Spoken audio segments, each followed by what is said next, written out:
Okay, these are the results of my algae. Sorry for the angle. They are growing. They are growing a bit. As you can see.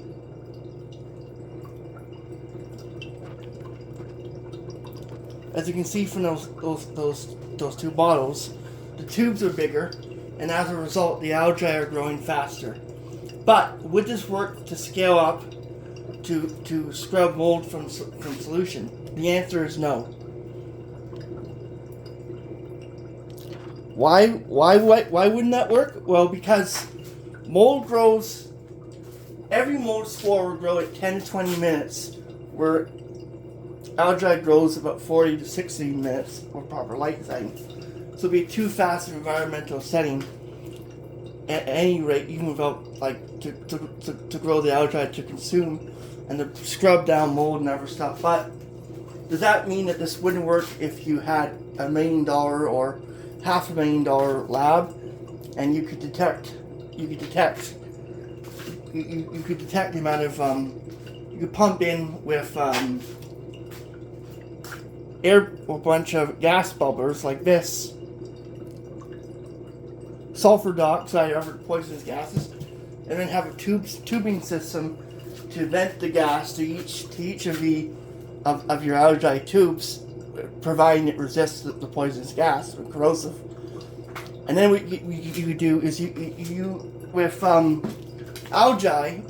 you could scrub and bio-remediate toxic gases or stuff, but you need to scale it up, and it probably cost you $500,000, $1 million, which most people don't have that kind of stuff at home, so it wouldn't be feasible. It doesn't mean it wouldn't work. It just means for a low scale, low tech lab like I have, it wouldn't work. And even if it could work, I wouldn't be one to risk pumping gases without a proper fumehood. As you see here,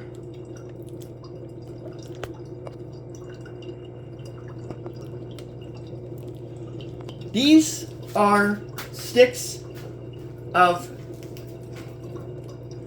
ferrocyanide sticks. They help me detect how much iron is present from these tubes, or these bottles.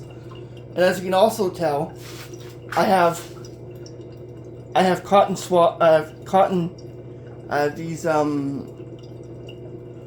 these cloth devices that I put in at the top to prevent any flies, anything from contaminating. But onto what this is.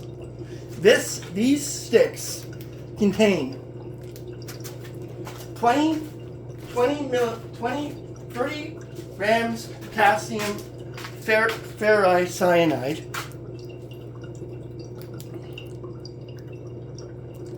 ferricyanide, I pour it into a beaker, but I put the sticks in, and what you get when they dry after a few days is this.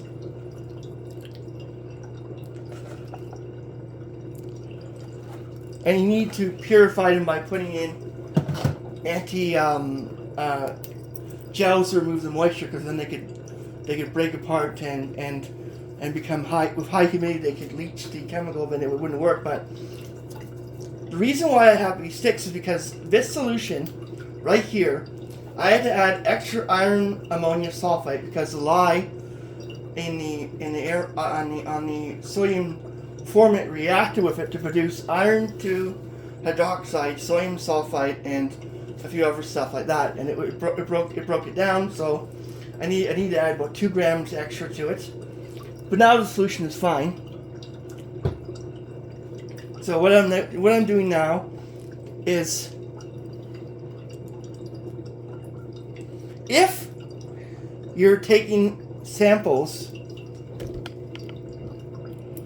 from your solution and the iron has been already absorbed, a negative would look like this. And if you took it from here, or if the algae wasn't growing properly, it would look like this, bluish. It would be like a Prussian blue, like a light sensitive Prussian blue. I recommend this over using sodium sulfite because there's no toxic gases. It doesn't break down. This is a way of doing it. If I was to do it in a professional lab, I definitely would have a HPLC or a mass spec or some type of equipment to measure each sample of iron and other materials per hour or per day for my algae project. But of course, I can't. For an amateur person, I can't really afford that kind of stuff, anyways. But that's what I do if I was running a really big. If I scaled this up to about 40 or 50 bottles and had about 10 of these purifiers for carbon, you could, if you had enough money and enough resources, make an algae scrubber to scrub sulfur dioxide, nitric oxide, if you had the right tubings that could resist heavy use of these harsh chemicals. It wouldn't be possible for me to do it at home. It doesn't mean an algae project is a complete failure, because I learned that the reason why these bottles are green and the reason why these bottles aren't is nothing to do with the light output. I tried moving around light output. It's the tubes themselves. These tubes are about twice the diameter, so it means double the CO2. So maybe in a few weeks I should be able to get, as you might be able to see, they're already turning a bit green, but it takes some time for them to turn totally green. And it's hard to see on the camera. So it's going to take some time, but as you can see, green, light green, light green. It's just taking time for it to grow, and the algae to grow, and it needs a certain medium. But could this work if you had a huge scale and could spend millions of dollars? Yes. Is it feasible to do it? Feasible to scale this up if you only have $200-300 to spare? Absolutely not. Even though this doesn't work, it doesn't mean that algae cannot be used to scrub toxic gases. The coal and oil companies in the United States 25 years ago were using huge algae experiments to try to trap CO2 from the coal and oil and other pollutants and absorb it. It did work for a period of time, but the problem was it wasn't it had good success, but the problem was that it wasted too much money. That's what the oil company said, and they canceled it. That doesn't mean that this stuff could be, because algae can absorb 5 times the concentration of CO2 per weight. So you had huge amounts of algae. It's theoretically possible to capture a lot of carbon dioxide. But this still is a very difficult procedure because of the amount of energy you put into it compared to the amount of energy you do for trapping CO2. But it could work. I think it'd be a lot better from growing plants. But as you can see, it's quite difficult to do. Because the energy costs, the lights, scaling it up. It could work for scrubbing pollutants and CO2 from the atmosphere or different stuff, but it'd be very, very expensive. And often people don't want to invest a lot of money in that kind of stuff, but in theory it could work. Thanks for watching this video.